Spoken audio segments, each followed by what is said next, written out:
우리 옆에 분하고 오늘은 기쁨으로 한번 인사합시다. 잘 오셨습니다. 아멘. 오늘은 특별하게 잘 오셨습니다. 세상은 다 분주하고 바쁜데 주님의 손에 나와서 예배로 모였다는 건 하나님의 은혜가 있으리라 믿습니다. 한 번 더 인사합시다. 당신을 위해 좋은 일이 시작되었습니다. 아멘. 우리 한번 제목을 따라 있습니다. 주의 영광이 가득한 곳에서 기도하리라. 주의 영광이 가득한 곳에서 기도하리라. 아멘. 예수님이 어떤 분이신가에 대한 요한의 믿음은 확실했습니다. 예수님은 태초부터 하나님과 함께 계신 분이시고 하나님이시며 모든 예배의 주인이시고 예배 가운데 영광을 홀로 받으셔야 되는 분입니다. 아멘. 왜냐하면 예수님께서는 십자가 못 박혀 죽으셨고 부활하셨습니다. 아멘. 이전에도 살아계시고 지금도 살아계시고 앞으로도 영원히 살아계시는 분이시기 때문에 예배를 받으실 수 있는 분입니다. 아멘. 그래서 하나님과 예수님이 받아야 되는 그 찬양과 경배만이 하나님께서 인정하시고 기쁨으로 받으시는 겁니다. 아멘. 한가위 명절을 지내면서 참 영적 전투를 벌이는 성도님들이 많이 있습니다. 이 자리에도 계셨으리라 믿고 또 인터넷으로 예배하는 성도님들 중에도 그러한 삶으로 겪으며 그런 지친 마음으로 예배 가운데 나오시는 분들도 있으리라 믿습니다. 저는 이맘때쯤 되면 과거의 일이 항상 제 마음에 생각이 되어집니다. 오늘도 저는 두 통의 전화를 받았습니다. 한 분은 집사님이시고 한 분은 목사님이신데 누구부터 얘기할까? 누구를 이야기할까 고민하다가 한 목사님이 저에게 전화를 해서 물었어요. 목사님, 우리 교회 성도들이 와서 산소에 가서 예배를 드리는데 드리라고 해야 됩니까? 말아야 됩니까?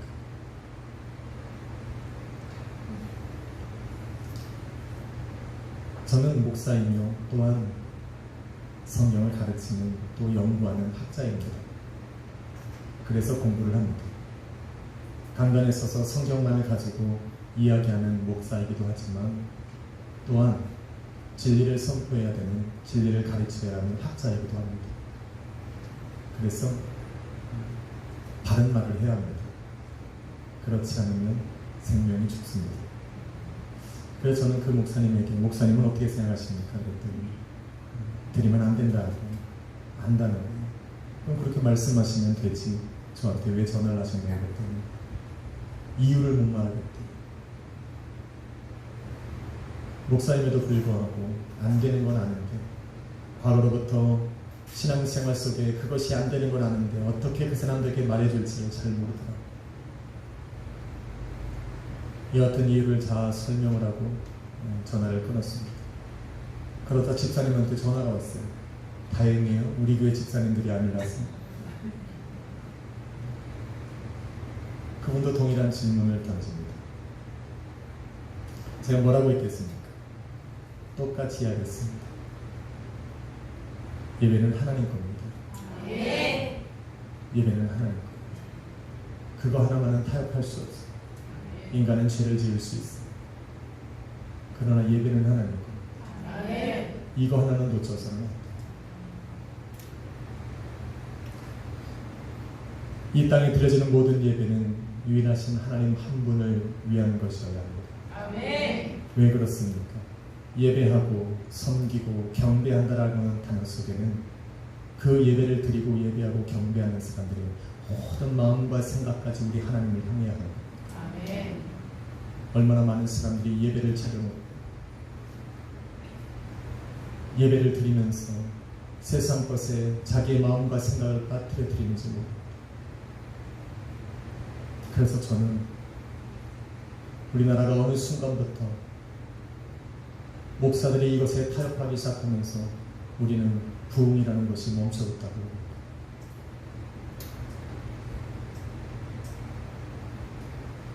줄기로부터 흘러나오는 우리나라의 과거의 풍수로부터 흘러나온다고 해서 그것을 그저 세상의 말씀과 타협하면서 죽은 자를 향한 예배나 그 모든 것을 허락해주는 그러한 목사들 때문에 교회는 타락해가기 시작합니다.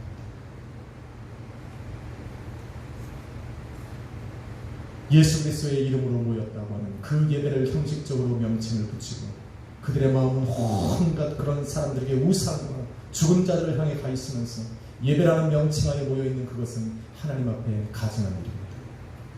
그것이 어떻게 하나님이 받으시는 예배가 됩니까? 그것을 어떻게 하나님을 향한 예배라 말할 수 있고 하나님을 향한 경배라고 말할 수 있습니까? 그것을 옳다라고 얘기하는 목사들 또한 저는 저주받은 인간들이라고 말할 수 있습니다. 지금 이 설교를 듣고 저한테 와서 따지고 싶으면 와서 따지라고 하십시오. 그것이 성경적으로 따지든 신학적으로 따지든 와서 따지면 따지고 주라고 하십시오. 저는 몰래 숨을 테니까 여러분들이 막으시면 되지 않습니까? 여러분들이 막으면 되잖아요. 못 들어오게. 우리 목사님 잠깐 어디 갔다.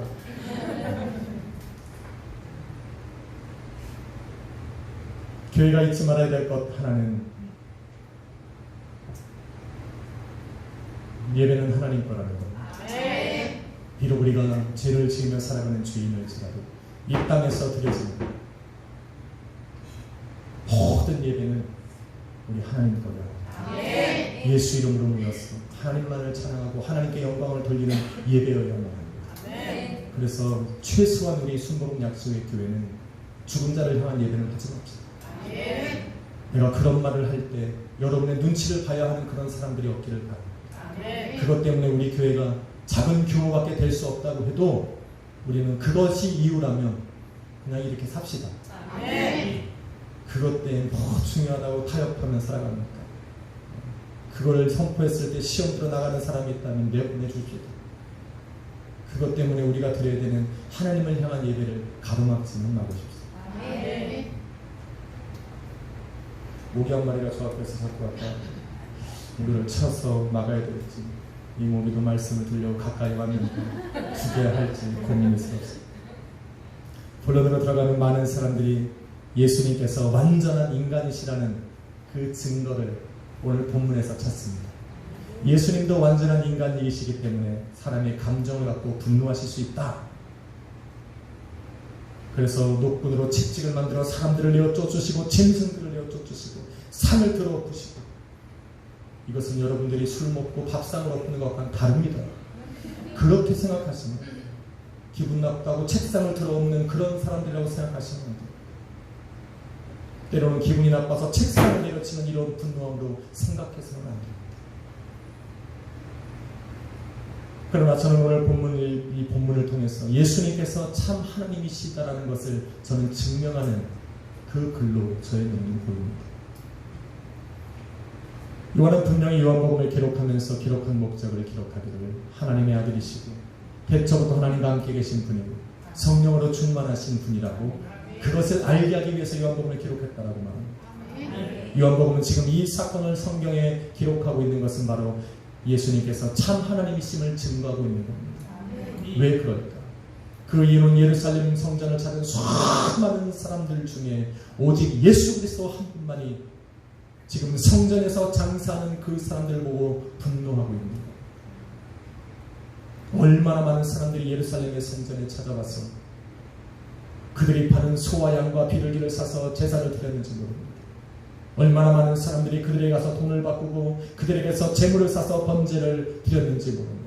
그러나 그 어느 한 사람도 예수님처럼 분노하는 사람은 없었습니다.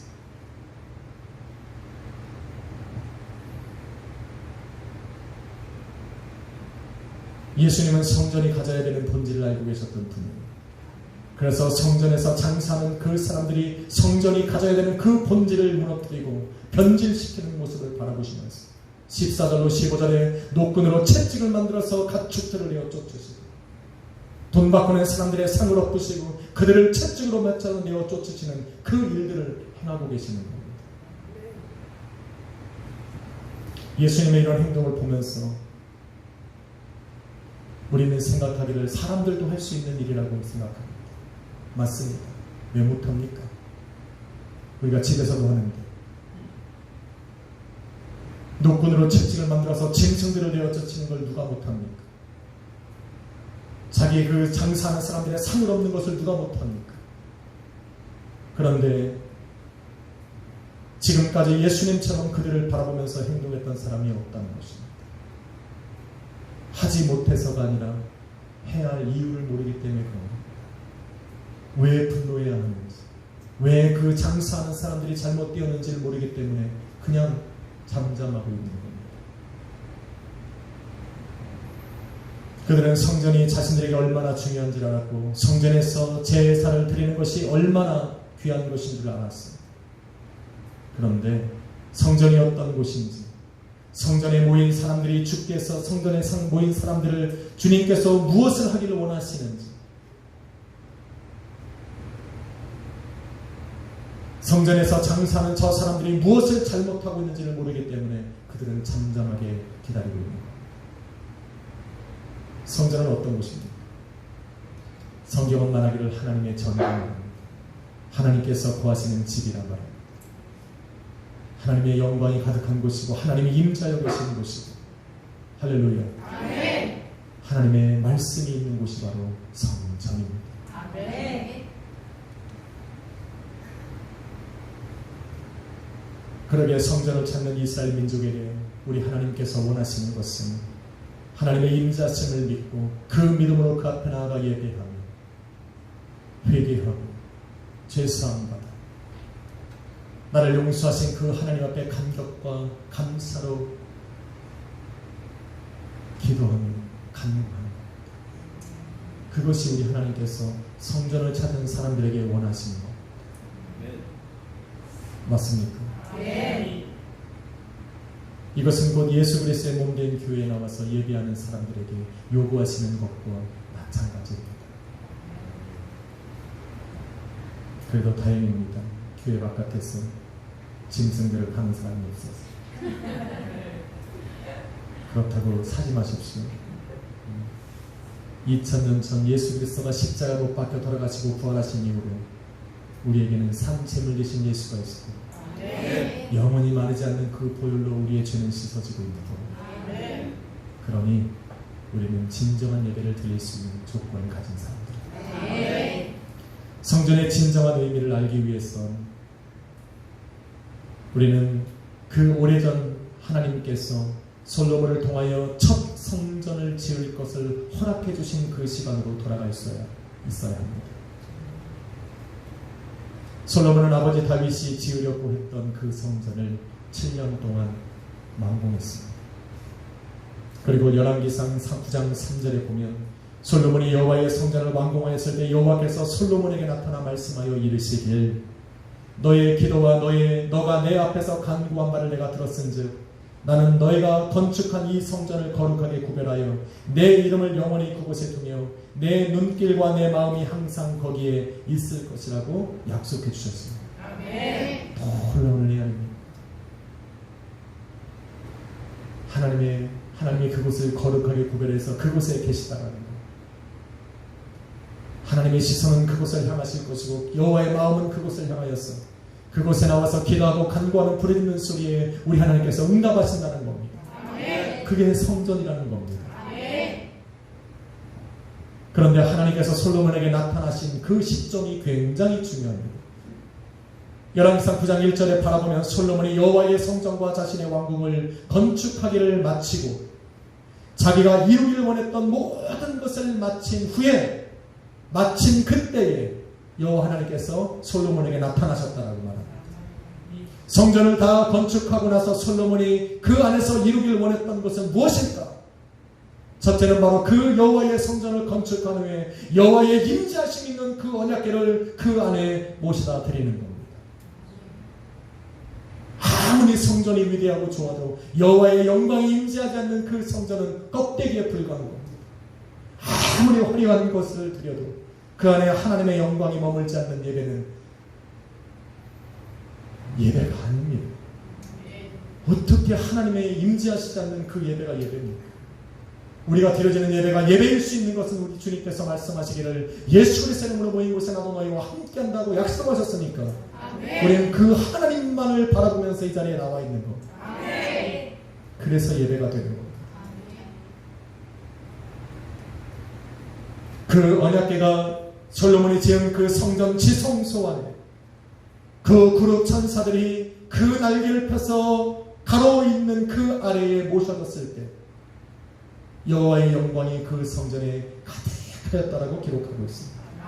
얼마나 영광이겠습니까? 두 번째로 솔로몬이 원했던 것은 여호와의 영광이 충만한 것을 바라본 다음에 그 앞에 나아가 기도하고 간구하고 부르짖은 겁니다. 이 자리에 주님의 영광이 없다면, 이곳에 예수 그리스도가 임재하고 계시지 않는다라고 생각하면 우리는 무슨 기도를 누구한테 드리는 겁니까? 최소한 저한테 드리는 건 아닐 겁니다. 제가 뭐라고 저한테 기도합니까? 예수님이 이곳에 안 계시다면 누구를 향해서 우리는 찬양하고 누구를 위해서 기도합니까? 저와 여러분의 믿음 속에는 예수님께서 이곳에 계신다는 확신과 그 믿음이 있기에 기도하고 찬양하는 겁니다. 그분이 함께 계셔서 영광 받으신다고 믿기에 우리는 예배하고 말씀으로 은혜를 받는 겁니다. 그래서 그 영광이 가득한 곳에 솔로몬은 나아가서 여호와 앞에 두 손을 들고 기도하고 간구하는 겁니다. 그가 드렸던 기도와 간구는 열왕기상 8장 29절로 30절에 나와 있습니다. 같이 읽어봅시다. 시작. 주께서 전에 말씀하시기를 내 이름이 거기 있으리라 하신 곳 이 성전을 향하여 주의 눈이 주야로 보시오며 주의 종이 이곳을 향하여 있는 기도를 들으시옵소서. 주의 종과 주의 백성 이스라엘이 이곳을 향하여 기도할 때에 주는 그 간구함을 들으시되 주께서 계신 곳 하늘에서 들으시고 들으시사 살아여 주옵소서. 아멘. 아멘. 솔로몬은 성전에 가득한 여호와의 영광이 항상 그곳에 머물기를 기도했습니다. 아멘. 주님의 눈이 항상 자신들과 그 자신들을 향하여 있기를 원했고, 주님을 향하여 눈을 들어 기도하고 간구하는 모든 것을 들으시고 우리 하나님께서 우리의 모든 죄를 사하시사 응답해 주시길 기도하고 간구한 겁니다. 아멘. 그렇기 때문에 이런 간구와 부르짖음을 들으셨기 때문에 우리 하나님께서 약속하는 거예요. 내가 너의 기도를 들었고 이 거룩한 성전을 거룩하게 구별할 것이고 내 이름을 영원히 그곳에 두고 내 눈길과 내 마음이 너희에게서 떠나지 않을 거라고 말합니다. 할렐루야. 아멘. 이것이 다 끝난 후에 솔로몬이 여호와의 성전을 건축하고 이러한 기도와 축복의 말을 끝낸 후에 주님께서 나타나셨습니다. 하나님의 이 약속은 힘들고 어려운 시간을 지났던 이스라엘 민족에게 한 가닥의 희망이었고 절대로 놓을 수 없는 소망의 끈이었습니다. 그래서 그들은 하나님께서 머무는 성전을 포기할 수 없었고 그 성전을 향하여 기도하는 것을 멈출 수가 없었던 겁니다. 그런데 이러한 성전의 감동과 감격과 이런 하나님의 은혜가 성전 안에서 장사하는 그 사람들로 인해서 본질이 흐려지고 왜곡되고 변질되어 가기 시작한 겁니다. 이것을 바라본 주님께서 잠잠하실 리가 없었던 겁니다. 세상 사람들은 몰라도 우리 예수 그리스도는 하나님과 함께 계신 분이고 하나님이시기 때문에 교회가 어떤 곳이라는 걸 알고 있었어요. 그러기에 어떻게 잠잠합니까? 그래서 예수님께서 노끈으로 침집을 만들고 짐승들을 내어 쫓으시고 장사하고 돈 바꾸는 사람들의 상을 엎으시고 그들을 성전에서 몰아내시는 겁니다. 왜? 진리를 알기 때문에.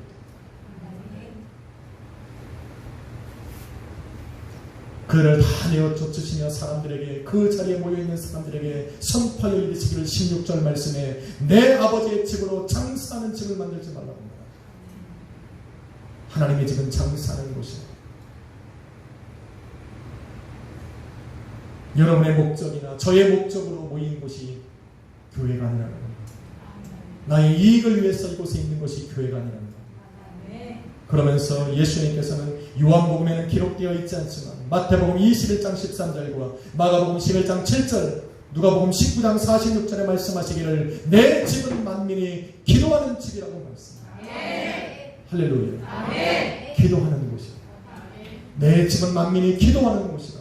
왜? 주님의 영광이 가득한 곳이다. 우리 예수님께서 살아계시는 곳입니다.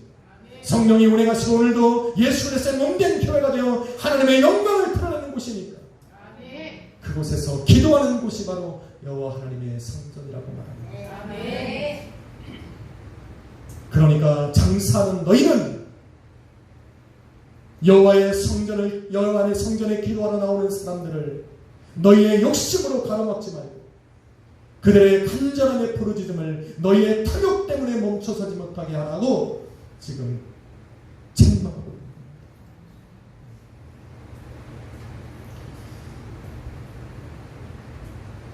그런데 성전을 찾아 나서는 사람들은 이런 걸 모르는 거예요.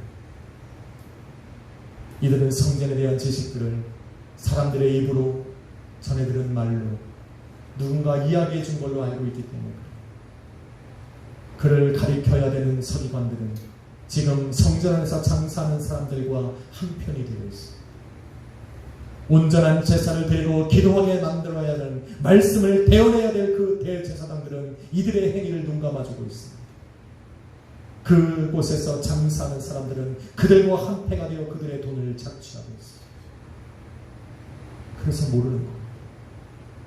진리가 왜곡되고 변질되는 사람들은 하나님에게서 멀어지게 됩니다. 그래서 제대로 가르쳐야 됩니다. 그래서 진리를 가리키고 선포하는 사람들은 입조심해야 돼요. 그래서 저도 입조심해야 됩니다. 진리만 이야기해야 돼요.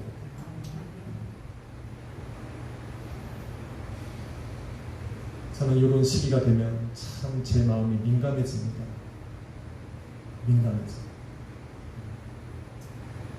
이 중요한 거 할 때 잘 들어. 그래야 너희들도 커서 시집가고 장가가서 기뻐하는 가정을 꾸리지. 그때 가서 나한테 전화하지 마. 목사님 혹시 한 번만 해도 돼. 택도 없는 소리 하지 마십시오. 만만의 콩떡입니다. 안 됩니다. 차라리 하고 싶으면 전화하지 말고 해. 그냥 나로 하고 범죄하게 하지 말고.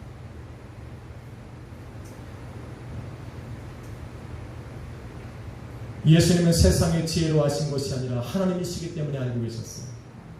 그래서 오늘 본문의 말씀이 곧 예수님이 하나님이심을 증거하고 있는 겁니다. 하나님이 아니셨다면 알 수 없는 그 일을 우리 주님은 알고 계셨기에 그분이 하나님이시라는 증거입니다. 예수님만이 그것을 아셨기 때문에 불법을 행하는 이들에게 채찍을 만들어내어 쫓으실 수 있는 과감한 일을 하실 수가 있었다. 본문을 통해 보여주신 예수 그리스도의 모습은 오늘도 하나님께서 거하시는 성전이 되고 성령 하나님께서 내주하시는 거룩한 성전이 되고 오늘도 예수 그리스도의 몸된 교회가 된 저와 여러분이 어떠한 존재인가를 알려주는 겁니다. 또한 그러한 성전 삼아 살아가는 그 성도들이 어떻게 살아가야 될지를 말해주고 있는 겁니다. 첫째는 예수님처럼 하늘의 지혜로 성전이 무엇을 말하는지 진리를 깨달아야 합니다. 그래서 날마다 우리는 성령 하나님의 도우심을 구하여 기도하는 삶을 살아야 합니다.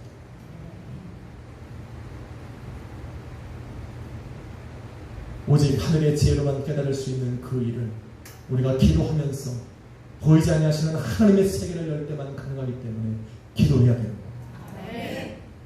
할렐루야. 아멘. 기도는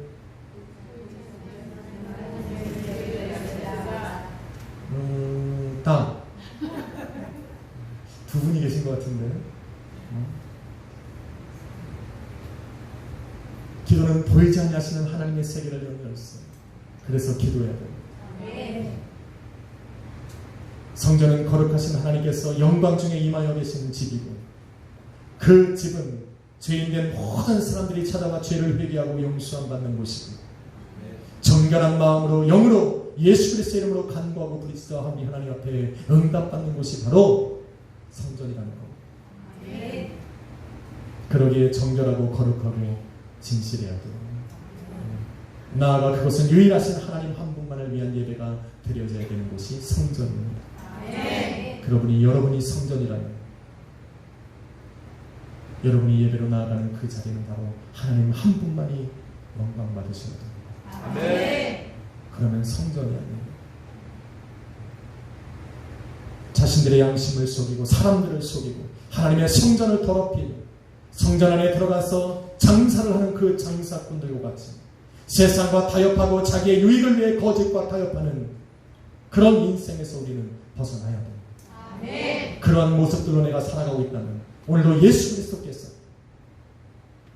채찍으로 만들어 그들을 내어 쫓으신 것처럼 오늘도 기도로 나의 채찍을 삼아 기도하면서 그것들과 싸우는 것, 타협하는 것입니다. 요한일서 3장 8절 말씀은 죄를 짓는 자마다 마귀에게 속하나니 마귀는 처음부터 범죄하니라. 하나님의 아들이 나타나신 것은 마귀를 멸하심이라고 이야기합니다. 그래서 지금 예수님께서는 채찍을 만들어서 내어 쫓는 그거에 그 내면 속에는 바로 그들을 죄 가운데로 몰아넣고 그들을 다스리고 주관하는 마귀의 일을 멸하시고 계시는 겁니다. 다시는 하나님께서 거하시는 성전 안에 마귀가 판을 치지 못하도록 내어 쫓고 계시는 겁니다. 우리의 성전에 이런 마귀가 들어와서 거짓으로 나를 타협하게 만드는 것을 용납해서 그래서 나의 기도로 채찍을 삼아서 나를 치고 내 안에서 그것을 물리쳐야 되는 것이 바로 성도된 일입니다. 우리 힘으로 안 되니까 기도하는 거예요. 성령님 나를 도와달라고. 무지한 사람들은 예수 그리스도의 이러한 행동들을 비난했습니다. 그래서 뭐라고 말합니까? 그러면 우리에게 무슨 표정을 보여줄 거냐? 엉뚱한 소리를 하고 있어요. 그런데 예수 그리스도의 이러한 행동들은 하나님이 보실 때는 지혜로운 행동이었습니다. 참 감사합니다. 여러분 이사야 52장 13절에 보면 예수님께서는 나의 정은 형통하리라고 이야기합니다. 이 한국 성경이 조금 번역이 잘못됐어요. 원어와 영어 성경을 비교해 보면 이렇게 기록된 것이 맞습니다. Act wisely. 영어를 아시는 분들은 아마 대번 아셨을 거예요. Act 행동하다. wisely 지혜롭게, 현명하게. 왜 이것을 형통하게 해놨는지 모르겠어요. 다시 풀어보면 내 종은 지혜롭게 행동하며 형통한 길을 걸어갈 거라고. 할렐루야. 그러게 예수님께서 이 땅에 오셨어요. 지금 그 성전을 더럽히고 왜곡시키고 변질시키는 그들을 내어 쫓으시는 바로 이 일은 우리 하나님 보시기에 지혜로운 일이고 형통케 되는 일이라는 것을 말하고 있는 겁니다. 아멘. 할렐루야. 아멘. 저희도 우리도 그래야 돼요. 아멘. 사람에게 책망받고 비난받는 일이 어떻게 하나님께 지혜로운 일이고 형통한 길이 될 수 있냐라고 되묻는 사람들이 있습니다. 이런 사람들의 대부분은 그 안에 진리를 품고 있지만 세상과 타협하는 사람들이 대부분입니다. 세상 앞에 무릎을 꿇고 거짓과 타협할 수 있는 사람들, 인간의 정에 끌려서 내 진리를 묵인할 수 있는 사람들, 그들이 알아야 되는 건 진리는 진리고 거짓은 거짓입니다. 이들을 섞으려고 하지 마십시오. 타협한다고 타협될 수 있는 겁니다. 하나님은 진리시고 마귀는 거짓이고 어떻게 이 둘을 타협해서 하나로 만들 수가 있느냐고. 난 이게 안 돼서 욕먹을 수 있습니다. 여러분도 어차피 승복해서 이렇게 선도니까 어차피 욕먹을 수밖에 없습니다. 만일 타협을 하면 세상은 기뻐할 수 있지만 우리 하나님은 기뻐하실 수가 없습니다. 그러니까 타협하지 마세요. 차라리 하지 마세요. 차라리 드리지 마세요. 거짓과 타협에 대해 상황이 오면 차라리 하지 마세요. 여러분 가나안 땅에 들어간 이스라엘 민족들을 우리는 바라봅니다. 하나님께서는 그들에게 축복받은 그 약속으로 가나안 땅을 주셨습니다. 들어가면서 한 가지 부탁하셨어요. 내가 너희가 살아갈 수 있는 모든 환경을 만들어 놓고 그 안에 살아가는 모든 적들과 모든 맹수들을 내가 다 막아줄 것입니다. 그 땅에 풍요로운 과일들이 맺어서 너희가 살아갈 수 있도록 만들어줄 것이니 한 가지만 너희는 지켜라. 뭐냐? 그 안에 살아가는 사람들과 타협하지 말라는 거예요. 그 한 가지 부탁하셨어요. 그런데 그들이 그 한 가지를 어겼네요. 좋은 게 좋은 거라고 같이 어우러져 살자라고 했습니다. 하나님은 사랑이시니 우리가 합력하여 선을 이루는 걸 좋아한다고 말했어요. 타협했어요. 드디어 하나님은 그들에게서 등을 돌리셨어요. 하나님께서 그들을 등을 돌리자마자 그들이 타협했던 그 땅 백성들에게 이스라엘은 멸망당합니다.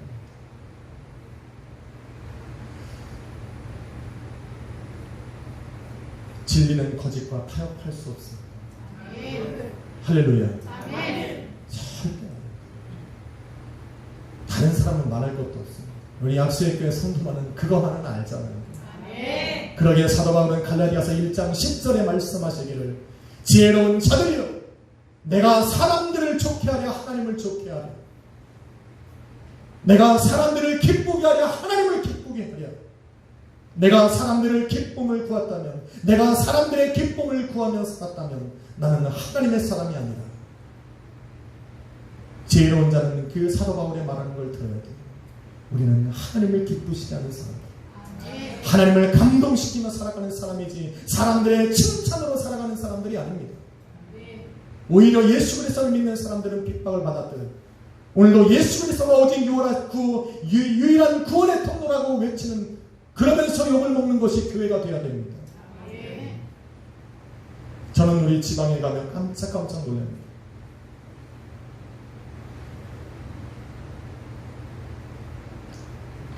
의견이 분분합니다. 저는 그냥 가만히 있습니다. 내가 나이가 제일 어려서 그래요. 조그맣게 까분다갈까봐 그냥 가만히 있습니다. 한심하고 답답합니다.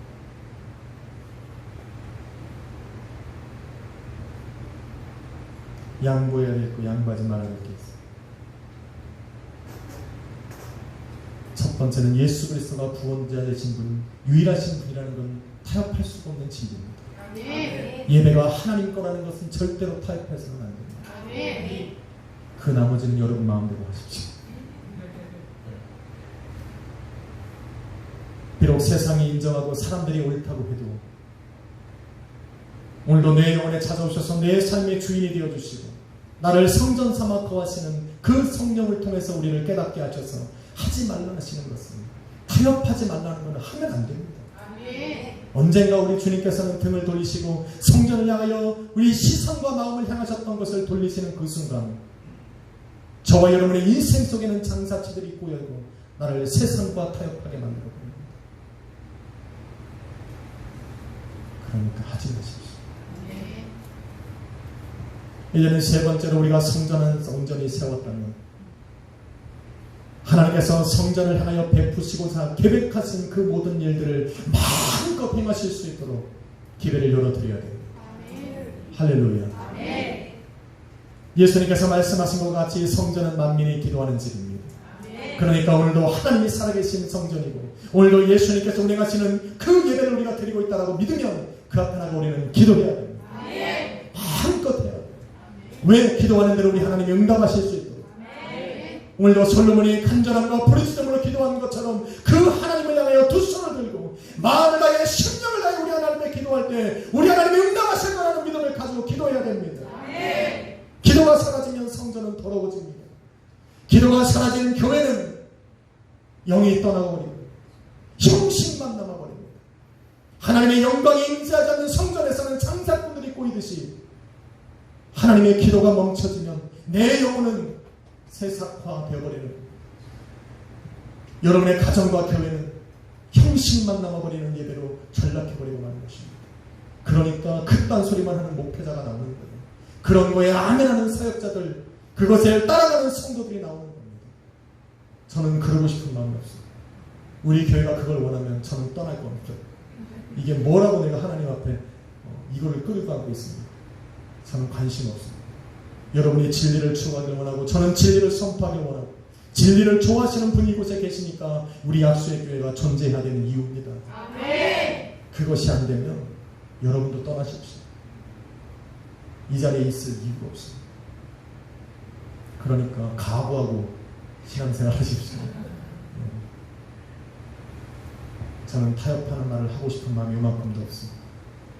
최소한 구원과 예배에 관해서는 타협하고 싶은 마음이 없어요. 그런 꼴보기식은 가시는 겁니다. 그렇게 해서 교회에 우리 태근이만 남아도 나는 다시 시작할 수 있습니다. 어차피 태근이 한 명으로 시작했으니까 나는 다시 시작하면 됩니다. 화이팅! 태근. 그래서 나는 너희가 태근이가 좋아. 너는 여기서 장로까지 받아야 돼. 가면 계속 기도할 거야. 사랑하는 성도 여러분, 저는 우상으로 어렵진 저희 나라를 위해서 새롭게 기도하고 싶은 마음이 생겼습니다. 이스라엘 민족이 성전을 사모하고 성전에서 드려지는 예배를 사모했듯이 이 나라 이민족과 또 예수 그리스도의 거룩한 성전이 되어서 주님 앞에 모여있는 성도들이 정말 진실한 예배를 사모할 수 있도록 저는 기도하기 시작했습니다. 성전 안에 충만한 그 여호와의 영광을 기쁨으로 바라봤던 솔로몬처럼 저는 저와 여러분이 모인 이곳에 여호와의 영광이 가득하기를 원합니다. 우리 찬양팀이 찬양할 때 여호와의 임재가 보이고 여러분이 드려지는 그 기도 속에 우리 하나님의 응답이 있는 저는 그런 교회를 꿈꾸고 있습니다. 저는 우리 교회에 여호와의 영광이 가득하리라 믿습니다. 여호와의 시선이 여러분의 인생과 가정과 교회를 향하는 그 하나님의 마음이 저와 여러분을 향하고 있습니다. 저는 힘들고 어려울 때마다 그 여호와 앞에 나와서 기도하는 것을 멈추지 않을 겁니다. 그 진리를 품었기에 여러분은 담대해야 됩니다. 주님의 영광이 가득하기에 비굴해서는 안 됩니다. 쫄지 마십시오.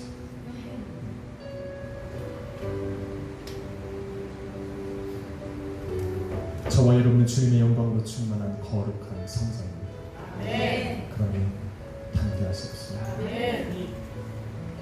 담대하십시오. 세상은 버려도 우리 주님이 나를 꽉 붙들고 있으면 우리는 끝내는 승리하는 거고 그래야 이 또한 지나가는 거고 그래야 그 끝에 우리 하나님의 영광을 보는 겁니다. 이런 믿음으로 기도하시는 우리 성도님들이 되시기를 예수 그리스도의 이름으로 축원합니다. 기도하겠습니다. 걸어가시